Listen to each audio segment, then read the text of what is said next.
بسم اللہ الرحمن الرحیم بسم اللہ الرحمن الرحیم صلاۃ التسبیح کا بیان۔ صلاۃ التسبیح کے سلسلے میں آپ صلی اللہ علیہ وسلم نے بڑی تاکید اور بیان فضیلت کے ساتھ اپنے چچا حضرت عباس رضی اللہ عنہ کو اس نماز کی تعلیم دی اور فرمایا کہ ہو سکے تو ہر دن اسے پڑھو، ورنہ ہفتے میں ایک مرتبہ، ورنہ ہر ماہ ایک مرتبہ، ورنہ سال میں ایک مرتبہ، یہ بھی نہ ہو سکے تو کم از کم پوری عمر میں اسے ایک مرتبہ پڑھ لو صلاۃ التسبیح کی نماز۔ چنانچہ اس کا طریقہ یہ ہے کہ 4 رکعت پڑھنا ہے اور ہر رکعت میں سورہ فاتحہ اور ایک سورت پڑھنا ہے۔ پہلی رکعت میں اسے شوق کے نزدیک توجیہ پڑھتے ہیں، وجہت پڑھتے ہیں، اور پھر سورہ فاتحہ پڑھتے ہیں، اور اس کے بعد کوئی بھی سورت پڑھی جاتی ہے۔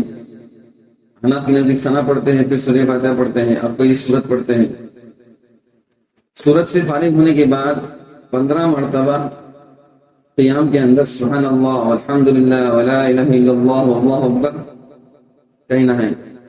15 مرتبہ جو تیسرا کلمہ اپن پڑھتے ہیں اسے پڑھنا ہے۔ پھر رکوع میں اس تسبیح کو 10 مرتبہ پڑھنا ہے۔ پہلے رکوع کی تسبیح پڑھنا ہے، سبحان ربی الاعلی سبحان ربی العظیم وبحمدہ، پہلے رکوع کی تسبیح پڑھنا ہے، اور پھر اس کے بعد 10 مرتبہ سبحان اللہ والحمدللہ ولا الہ الا اللہ واللہ اکبر پڑھنا ہے۔ پھر رکوع سے سر اٹھا کر یعنی اعتدال کے اندر 10 مرتبہ پڑھنا ہے۔ پھر سجدے میں چلے جانا ہے اور سجدے میں 10 مرتبہ پڑھنا ہے۔ پھر سجدے سے اٹھ کر جلسے میں بیٹھنا ہے تو اس میں 10 مرتبہ پڑھنا ہے۔ پھر دوبارہ سجدہ کرنا ہے، اس میں 10 مرتبہ پڑھنا ہے۔ پھر سجدے سے اٹھ کر دوسرے سجدے سے اٹھ کر پہلے بیٹھنا ہے، جلسہ استراحہ جسے کہا جاتا ہے، اس میں 10 مرتبہ پڑھنا ہے۔ تو اس طرح یہ 75 ہو گئے۔ تو ہر رکعت کے اندر 75 ہو جائیں گے، رکعت میں گویا کہ 300 ہو جائیں گے۔ 4 رکعت کو ایک سلام یا 2 سلام سے پڑھ سکتے ہیں، ایک ہی سلام سے بھی 4 رکعت پڑھ سکتے ہیں اور 2 سلام سے بھی پڑھ سکتے ہیں۔ دن میں ایک سلام سے اور رات میں 2 سلام سے، یعنی 2 رکعت پڑھنا افضل ہے۔ دن میں پڑھنا ہے تو بہتر ہے کہ ایک ساتھ 4 رکعت پڑھے، اور رات میں اگر پڑھنا ہے تو 2 رکعت کر کے پڑھے۔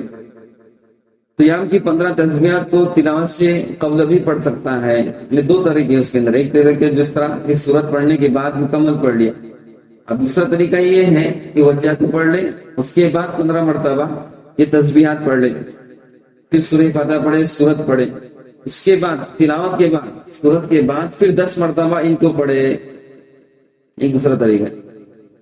اور جلسے استراحت اور تشہد میں تسبیح نہ پڑھے۔ جب اس طرح پڑھے گا تو جلسے استراحت جو ہے یعنی دوسری رکعت میں کھڑے ہونے سے پہلے پھر پڑھنے کی ضرورت نہیں ہے، اس لیے کہ اس نے وہ 10 مرتبہ گویا کہ قیام کے اندر اس نے 25 مرتبہ پڑھ لیے ہیں۔ یہ دوسرے طریقے کے حساب سے پہلے طریقہ جو گزرا کہ قیام میں صرف 15 مرتبہ، قرات مکمل ہونے کے بعد 15 مرتبہ، تو پھر ایسی صورت میں جلسے استراحت میں ہی پڑھے گا، وہ دوسری رکعت کو کھڑے ہونے سے پہلے بیٹھ کر 10 مرتبہ پڑھے۔ امام سیوطی رحمۃ اللہ علیہ نے فرمایا کہ اس نماز میں سورہ فاتحہ کے بعد جو سورت پڑھنا ہے وہ پہلی رکعت میں الہاکم التکاثر، دوسری رکعت میں والعصر، تیسری رکعت میں سورہ کافرون، اور چوتھی رکعت میں سورہ اخلاص قل اللہ احد۔ سجدے سے سر اٹھاتے وقت تکبیر کہیں اور جلسے استراحت میں ختم کر کے تسبیحات پڑھیں۔ جلسے سے اٹھتے وقت تکبیر نہ کہیں، دوسری رکعت کے لیے ہم بیٹھیں گے تو اللہ اکبر کہہ کے بیٹھیں گے اور 10 مرتبہ پڑھیں گے۔ پھر جب کھڑے ہو جائیں گے تو بغیر تکبیر کے کھڑے ہو جائیں گے، پھر اس وقت تکبیر نہیں کہیں گے، اس لیے کہ سجدے سے اٹھنے کے آپ تکبیر کہہ چکے ہیں۔ تشہد میں پہلے تسبیحات پڑھ لیں، پھر تشہد وغیرہ پڑھ لیں۔ جب تحیات کے لیے بیٹھیں گے تو پہلے کیا کرنا ہے، ان تسبیحات کو پڑھنا ہے۔ ہر جگہ پر کیا ہے کہ پہلے سمجھ لیجیے کہ ہم قرات کر رہے ہیں تو پہلے تسبیحات رکوع کی پڑھتے ہیں، پھر یہ تسبیحات پڑھتے ہیں، لیکن جب تحیات کے لیے بیٹھیں گے، تشہد کے لیے بیٹھیں گے، اس وقت میں پہلے ان تسبیحات کو پڑھیں اور پھر اس کے بعد تشہد ہے، درود شریف ہے، وہ بعد میں پڑھنا ہے، دعا ہے۔ اگر رکوع کی تسبیحات چھوٹ جائے، کبھی آدمی کی کچھ تسبیحات اس میں چھوٹ جاتی ہیں، اگر رکوع کی تسبیحات چھوٹ جائے تو اعتدال سے واپس نہ لوٹے اور نہ اعتدال میں تلافی کرے، بلکہ سجدے میں اس کی تلافی کرے، اور سجدے میں رکوع اور سجدے کی ملا کر 20 تسبیحات پڑھ لے۔ اسی طرح سجدے کی تسبیح چھوٹ جائے تو دوسرے سجدے یا قیام یا تشہد میں تلافی کرے، جلسہ استراحت یا جلسہ بین السجدتین میں تلافی نہ کرے۔ یہ کہنا چاہ رہے ہیں کہ اگر رکوع کی تسبیح چھوٹ گئی اور آدمی کیا ہو گیا؟ کھڑا ہو گیا، اعتدال کے لیے کھڑا ہو گیا۔ اب اعتدال میں کھڑا ہونے کے بعد آپ دوبارہ ریٹرن رکوع میں نہ جائیں، واپس نہ جائیں، بلکہ اعتدال میں کھڑا ہے تو اعتدال کے حساب سے اعتدال کی 10 تسبیحات پڑھ لے، اور رکوع کی جو قضا ہے، رکوع کی تسبیحات کی جو قضا ہے وہ اعتدال میں نہ کرے۔ اس سے اعتدال یہ رکن قصیر ہے، بلکہ رکوع کی جو تسبیحات چھٹی ہے اس کی قضا سجدے میں جا کے کرے۔ اسی طرح سجدے کی تسبیحات چھوٹ گئی، سجدے کے درمیان 2 سجدوں کے درمیان بیٹھتے ہیں، اس میں اس کی قضا نہ کریں، بلکہ دوسرے سجدے میں قضا کرے۔ دوسرے سجدے کی چھوٹتی ہے قیام میں جا کے قضا کرے۔ تو اس طرح جو بڑا رکن رہتا ہے اس کو اس کی کیا کرنا چاہیے؟ قضا کرنا چاہیے۔ جلسہ استراحت جو رہتا ہے، اسی طرح جلسہ بین سجدے 2 سجدے کے درمیان بیٹھنا رہتا ہے، رکوع سے اٹھنے کے بعد جو کھڑا رہنا ہوتا ہے وہ معمولی رہتا ہے، اس میں اس کی قضا نہ کرے۔ اگر بعض تسبیحات چھوٹ جائیں اور تلافی نہ کرے تو اس کی اصل سنت حاصل ہوں گی، اور تمام ترک کر دے تو نفل مطلق شمار ہوں گی۔ اگر کسی کی بعض تسبیحات چھوٹ گئی، مثلا اس نے 10 کی جگہ 5 ہی تسبیحات پڑھ لی، ایک کسی نے صلاۃ و تسبیح کی بول کر نیت کی اور ایک تسبیح پڑھی ہی نہیں، ایکسٹرا جو تسبیح پڑھنا ہے وہ تسبیح نہیں پڑھی، یہ مطلق 2 رکعت نماز سنت قرار دی جائیں گی، یہ صلاۃ و تسبیح نہیں قرار دی جائیں گی، یہ مطلق 2 رکعت سنت اس کی ہو جائیں گی۔ ان تسبیحات کو رکوع، اعتدال، سجدہ، جلسہ بین السجدتین کے عام مشروع اذکار کے بعد پڑھیں، پہلے یہ اذکار پڑھیں پھر ان تسبیحات کو پڑھنا ہے۔ یہ نماز نفل مطلق میں شمار ہے، لہذا مکروہ اوقات میں حرام ہے۔ مکروہ اوقات میں فجر کے بعد نہیں پڑھ سکتے، عصر کے بعد نہیں پڑھ سکتے۔ اسی طرح جب سورج بالکل استوا بیچ میں آ جاتا ہے، زوال سے پہلے جو 3 منٹ کا وقت رہتا ہے، اس میں اندازہ لگا ہے کہ وہ مکروہ وقت آنے سے پہلے، زوال سے پہلے جو 3 منٹ کا مکروہ وقت ہے اس سے پہلے میری نماز مکمل ہونا چاہیے۔ یہ نہیں کہ آپ کی نماز شروع ہو گئی اور بیچ میں وہ زوال سے پہلے مکروہ وقت بھی آ گیا، تو یہ ایسا نہیں ہونا چاہیے، اس سے پہلے پھر وہ حرام ہو جائیں، گناہ ہو جائیں، اس سے پہلے مکمل ہونا چاہیے۔ البتہ جمعہ کے دن شافعی کے اندر مکروہ وقت اس استوا کا نہیں رہتا۔ شافعی میں جمعہ کے دن جو زوال سے پہلے استوا کا وقت رہتا ہے نا، مکروہ وقت رہتا ہے، وہ جمعہ کے دن شافعی میں نہیں رہتا، حنف میں رہتا ہے، لیکن شافعی میں نہیں رہتا، اس لیے اس وقت کوئی بھی نماز پڑھ لے تو چل جائے گا۔ شافعی کے اعتبار سے اس وقت صلاۃ التسبیح کی نماز پڑھتے بھی ہیں تو کوئی حرج نہیں ہے، اس کی قضا مشروع نہیں ہے۔ نیز تکرار بار بار انجام دینا سنت ہے، خواہ ایک ہی وقت میں کیوں نہ ہو۔ ایک مرتبہ کسی نے صلاۃ التسبیح کی نماز پڑھی، دوبارہ پڑھنا چاہے دوبارہ پڑھ سکتا ہے، تیسری مرتبہ پڑھنا، یعنی ایک ہی رات میں 3-4 مرتبہ پڑھنا چاہے، کئی مرتبہ پڑھنا چاہے تو پڑھ سکتا ہے۔ اس کی تسبیحات حیات میں داخل ہیں، لہذا اس کے ترک کی وجہ سے سجدہ سہو نہ کرے۔ اس کی تسبیحات چھوٹ جائے مثلا تو سجدہ سہو نہیں ہے، اس کی تسبیحات کی چھوٹنے کی وجہ سے سجدہ سہو نہیں ہے۔ صلاۃ التسبیح کی نیت سے نماز شروع کریں اور تسبیحات نہ پڑھے تو نماز صحیح ہوں گی نفل کے طور پر۔ امام سبکی رحمہ اللہ فرماتے ہیں کہ اس نماز کی عظیم فضیلت کو سننے کے بعد دین کے متعلق ایک لاپرواہ آدمی ہی اسے چھوڑ سکتا ہے۔ اس نماز کی بڑی کیا ہے، حدیث کے اندر فضیلت بیان کی گئی ہے کہ اس سے سارے اگلے پیچھے چھوٹے بڑے بہت سارے، اس میں کبھی توبہ بھی کریں گا تو بڑے گناہ بھی معاف ہو جائیں گے، تو سارے گناہ کیا ہو جاتے ہیں، معاف ہو جاتے ہیں۔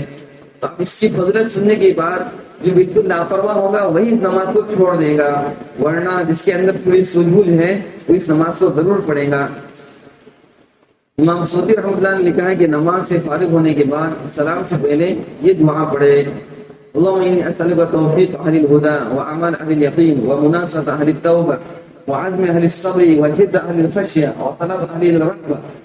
اے اللہ میں تجھ سے اہل ہدایت کی توفیق کا سوال کرتا ہوں، اہل یقین والے ان جیسے اعمال چاہتا ہوں، اور جو توبہ کرنے والے ہیں ان جیسی خیر خواہی چاہتا ہوں، اور جو صبر کرنے والے ہیں ان کی طرح میں عزم و استقلال چاہتا ہوں، اور جو ڈرنے والے ہیں ان کی طرف کوشش اور محنت چاہتا ہوں، جو رغبت کرنے والے ہیں ان کی طرف چاہتا ہوں، جو تقوی والے ہیں ان کی طرف عبادت چاہتا ہوں، جو اہل علم ہے ان کی طرف معرفت چاہتا ہوں، یہاں تک کہ میں تجھ سے ڈرنے والا بن جاؤں۔ اے اللہ میں تجھ سے سوال کرتا ہوں ایسے خوف کا جو مجھ کو تیری معصیت سے اور تیرے گناہ کرنے سے روک دے، یہاں تک کہ میں تیرے طاعت والا عمل کرنے والا بن جاؤں اور اس سے میں تیری رضا خوشنودی کا مستحق بن جاؤں، اور یہاں تک کہ میں تیرے ساتھ خیرخواہی کرنے والا بن جاؤں توبہ کے ذریعے سے، اور تجھ سے خوف حاصل کرتے ہوئے یہاں تک کہ میں تیرے لیے خیرخواہی اور نصیحت کو خالص کر دوں،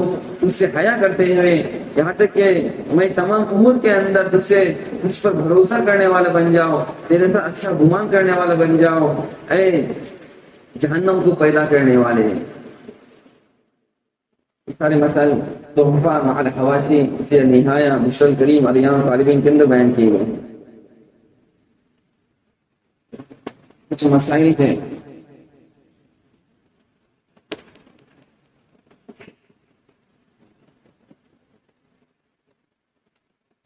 نماز میں اگر چھینک آئے، نماز میں اگر چھینک آئے تو اس پر الحمدللہ کہا جائے کہ نہ کہا جائے؟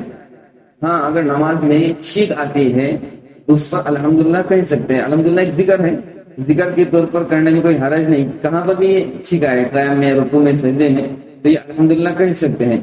البتہ سامنے والا اس کے جواب میں یرحمک اللہ نہیں کہہ سکتا، اس میں خطاب ہو جائے گا، تو یرحمک اللہ اس پر بولنا کس پر ضروری نہیں رہے گا، صرف جس پر چھینک آئی ہے وہ الحمدللہ کہہ سکتا ہے۔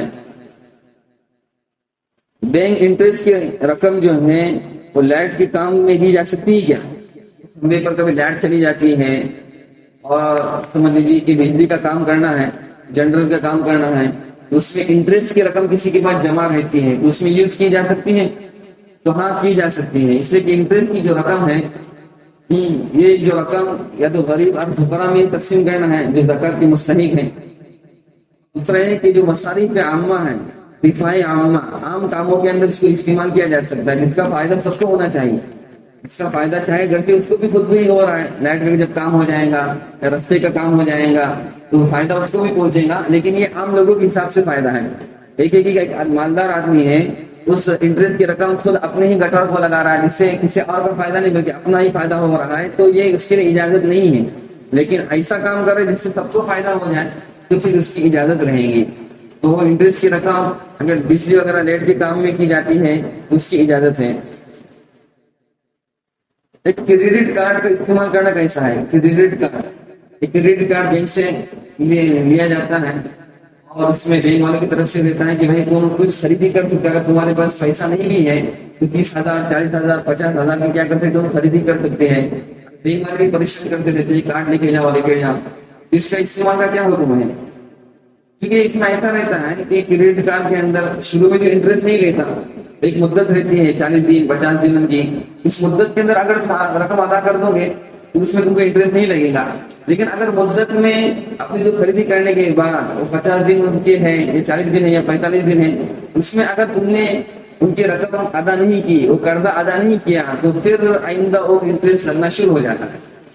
لہذا چونکہ ان کی شروع میں شرط لگی ہوئی ہے کہ 40 دن کے بعد اگر تم نے ہفتہ اتنا 40 دن کا ڈیل کیا تو بعد میں تم کو انٹرسٹ لگ جائے گا، تو شروع میں جو شرط لگی ہے یہ شرط ہی آپ کو باطل کر دیتا ہے، فاسد کر دیتا ہے۔ لہٰذا اس طرح کا معاملہ کہ آئندہ خود آدمی کو بھرنے لگ جائے یہ شریعت میں جائز نہیں ہے۔ اس معنی کریڈٹ کارڈ کا استعمال کرنا یہ صحیح نہیں ہوگا۔ گرچہ آدمی کو بھروسہ ہے کہ میں کیا کر دوں گا، ہفتہ ڈیو نہیں کروں گا، پورا پیسے چکا دوں گا، لیکن چونکہ شروع میں جو شرط لگی ہوئی ہے اس لیے اس کی وجہ سے یہ معاملہ کرنا صحیح نہیں ہوگا، سودی معاملہ ہو جائے گا۔ میت کے حق میں ایصال ثواب کی نیت سے اپنے ہی بھائی کو کوئی چیز دینا کیسا ہے؟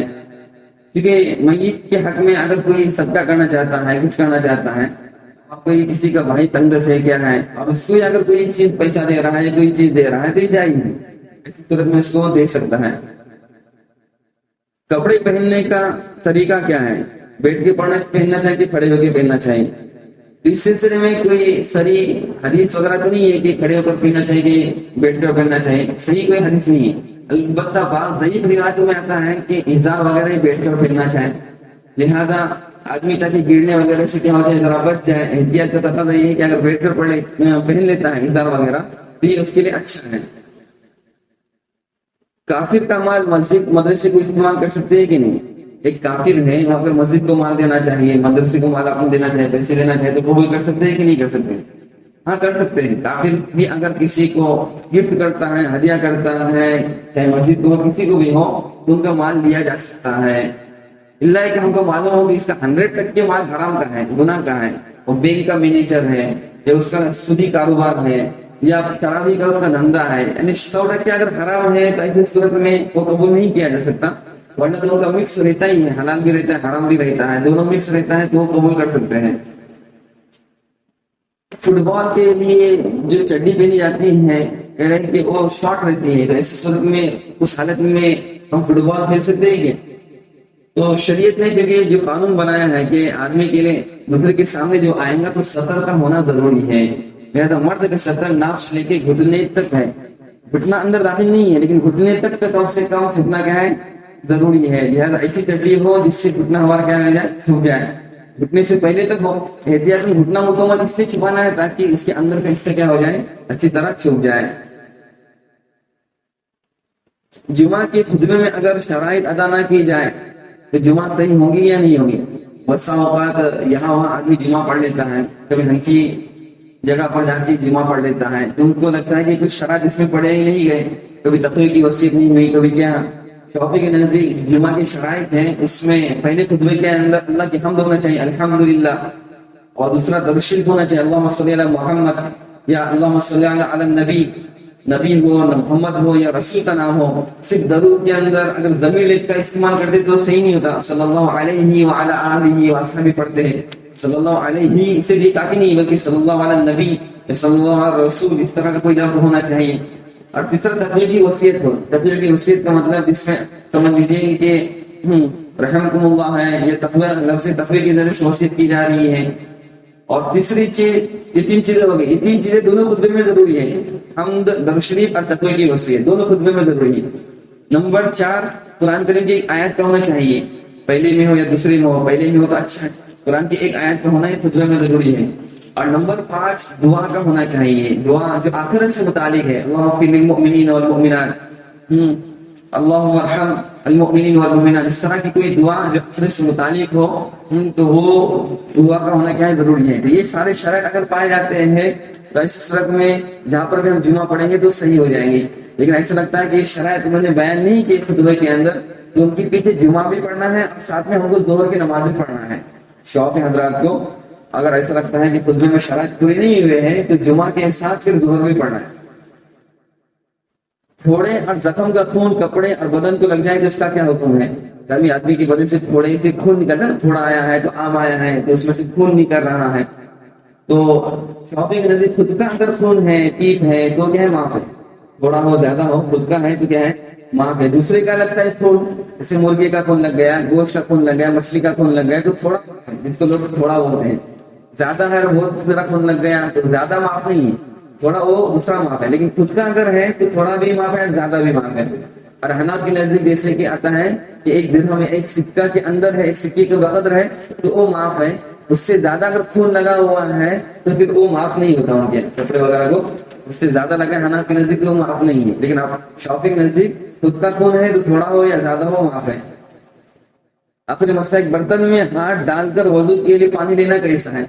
کسی کے لیے پانی لینا ہے، تھوڑا چھوٹا سا چمبو ہے ہمارے پاس، برتن ہے، اس میں ڈائریکٹ ہاتھ ڈالے کہ اس کو ایسا کندل کر لے لے یا چمبو سے دوسرے کسی چمبو وغیرہ سے لے لے. تو اس سلسلے میں مسئلہ یہ ہے کہ اگر تھوڑا پانی رہتا ہے تو جو کہ ہم محدث ہوتے ہیں، ہمارے ہاتھ پر حدث رہتا ہے ایک طرح کا، تو ڈائریکٹ وضو کی نیت سے اگر ہم نے اس کے اندر ہاتھ ڈالیں گے وضو کی نیت ہی سے، وہ پانی جتنا ہم نے ہاتھ میں لیا ہے وہ تو طہور کہلاتا ہے، اس سے تو ہم طہارت حاصل کر سکتے ہیں. اور اندر کا نیچے کا پانی پھر کیا ہو جائے گا، جو کہ وہ 2 کلے سے کیا رہتے کم رہتا ہے. اس کی مقدار رہتے ہیں 193 لیٹر اور 193 کلو اور 193 لیٹر کی سے اگر سمجھ لیجیے کہ پانی کم ہے تو اس میں اس طرح کے ہاتھ ڈالنے سے وہ پانی مستعمل ہو جاتا ہے، یعنی اب وہ طہارت میں استعمال نہیں کیا جا سکتا. لہذا وضو کی نیت سے اس میں ہاتھ نہیں ڈال سکتے. البتہ وہ پانی نکالنے کی نیت سے، پانی برتن میں سے کیا نکال رہا ہوں، اس کی نیت سے کوئی ہاتھ ڈال رہا ہے تو پھر چل جائے گا. پانی نکالنے کی نیت سے ہاتھ ڈالیں اور وضو کی نیت باہر کریں، وضو کی نیت باہر کر لیں. ایک طریقہ تو یہ ہے. دوسرا طریقہ ہے کہ چمبو سے کیا کریں بھائی پانی نکال لیں، اس میں اپنا چہرہ دھوئے اور اپنا ہاتھ ایک مرتبہ مکمل دھو لیں. ہاتھ دھو لیا، اب ہاتھ کا حدث ختم ہو گیا، ہاتھ کی ناپاکی دور ہو گئی. پھر یہ ہاتھ دھونا ہے تو اس میں ہاتھ ڈال رہا ہے تو پھر چل جائے گا. سر کا مسا کر رہا ہے تو پھر ڈائریکٹ ہاتھ ڈال سکتا ہے. اور تیسرا طریقہ کہ کوئی سمجھ لیجیے کہ دوسرا الگ سے برتن لے لیں اور کیا کر لیں اس میں سے پانی نکال لیں. اس سے اگر اس کی وضو کی نیت ہے، وضو کی نیت سے پانی نکال رہا ہے تو پانی دوسرا پانی جو کیا ہو جائے گا، ضائع ہو جائے گا، مستعمل ہو جائے گا. اور وضو کی نیت نہیں، خالی پانی نکالنے کی نیت ہے تو چل جائے گا، پھر اس سے کچھ فرق پڑے گا نہیں. اللہ تعالیٰ ہم کی توفیق عطا فرمائے.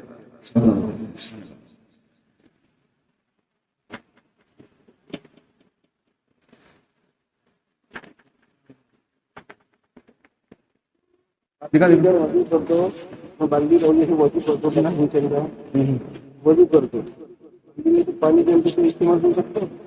پانی کا ایک مسئلہ یہ ہے کہ بالٹی کے اندر ہم نے کیا کی، وضو کی بالٹی کے اندر، اور بالٹی کے اندر پانی گر گئے، وضو کا پانی گر گئے. بالٹی کے اندر کسی نے حمام کے اندر بالٹی کے اندر پانی سمجھ لیجیے کہ برتن کے اندر یا بالٹی کے اندر جو پانی جمع ہو گیا، وضو کا پانی جمع ہو گیا، تو پانی آپ دوسرے فرض میں استعمال نہیں کر سکتے. دوسرا فرض دوسرے مرتبہ وضو کرنا ہے آپ کو، تو چونکہ وضو کا جو پانی گرا ہوا ہے اس کو فرض میں استعمال نہیں کر سکتے. لیکن فرض کے علاوہ دوسرے کام ہے تو اس میں استعمال کرنے میں حرج نہیں ہے. فرض کام جیسے کہ وضو ایک فرض کام ہے، یا کپڑے کو پیشاب لگ گیا ہے تو اس کے لیے خالص پانی ہونا ضروری ہے، وہ پانی استعمال نہیں کر سکتے جو فرض میں ایک مرتبہ استعمال ہو چکا ہے. جو فرض میں ایک مرتبہ استعمال ہو چکا ہے اب اس سے پیشاب نہیں کر سکتے، اس سے دوسرے وضو نہیں کر سکتے. لیکن دوسرے سنت کام کر سکتے ہیں. سنت وضو آپ کو کرنا ہے تو کر سکتے ہیں، فرض وضو نہیں کر سکتے ہیں. اسی طرح دوسرے ایکسٹرا چیزوں کے اندر اس کا استعمال کیا جا سکتا ہے. ایسے ہی پانی سے ہاتھ دھو رہے، کیا کر رہے، لائٹ بھی نہیں نکلتا، لائٹ بھی انٹرسٹ کا پیسہ آنے استعمال کر سکتے یا دوسروں کو دے سکتے لائٹ بھی ادا کرنے کے لیے. جیسا کوئی بڑی بات ہے لائٹ انٹرسٹ کا پیسہ جیسے کہ ابھی بات آئی تھی، کسی غریب کو دینا چاہے تو دے سکتا ہے. جب غریب چونکہ اس کا مستحق ہے، اب وہ لائٹ بل اس سے بھرے کہ کھانے پینے میں استعمال کرے تو اس کے لیے مکمل کیا ہے، اجازت ہے. انٹرسٹ کا پیسہ غریب کو دے سکتے ہیں. اب وہ غریب اس سے لائٹ بل بھرے، چاہے اس سے جو بھی اپنے حاجت اور ضرورت ہے وہ پورا کر سکتا ہے. خود کے لیے انٹرسٹ کا پیسہ استعمال نہیں کر سکتے. انٹرسٹ کا پیسہ چونکہ ایک حرام، ایک ناجائز طریقے سے آیا ہے نا، اپنے پیسے ہم نے رکھے تھے تو گویا کہ وہ حرام پیسہ ہے. ہونا چاہیے تھا کہ جہاں سے حرام پیسہ ہے ہم کو ان کو واپس کریں، لیکن ہم کو بینک کو واپس نہیں کرنا ہے. بینک کے آدمی جو مینیجر ہے ان کو انٹرسٹ کا پیسہ نہیں دینا ہے، بلکہ اس کا مستحق یا تو غریب لوگ ہیں یا تو جس سے پبلک کو فائدہ ہو جائے. خود کا ہم لیٹ بل اس سے نہیں بھر سکتے. کیا ہوتے ہیں وضو کی حالت میں غیر مسلم ہاتھ لگے وضو جاتی ہے. ہاں، وضو کی حالت میں اگر غیر ایمان والے کا ہاتھ لگ جائے، اگر مرد ہے تو ہاتھ نہیں جائیں گے، وضو نہیں جائیں گے. مرد اگر ہے تو وضو نہیں جائیں گے. اگر عورت ہے، اجنبی عورت ہے تو اس سے وضو جائیں گے. اپنے نزدیک اگر عورت ہے تو اس سے وضو چلے جائیں گے. غیر مسلم اس کے ہاتھ میں ناپاکی نہیں ہے، اس سے کچھ فرق نہیں پڑنا. غیر مسلم کا ہاتھ لگے تو اس سے وضو ٹوٹتی نہیں ہے.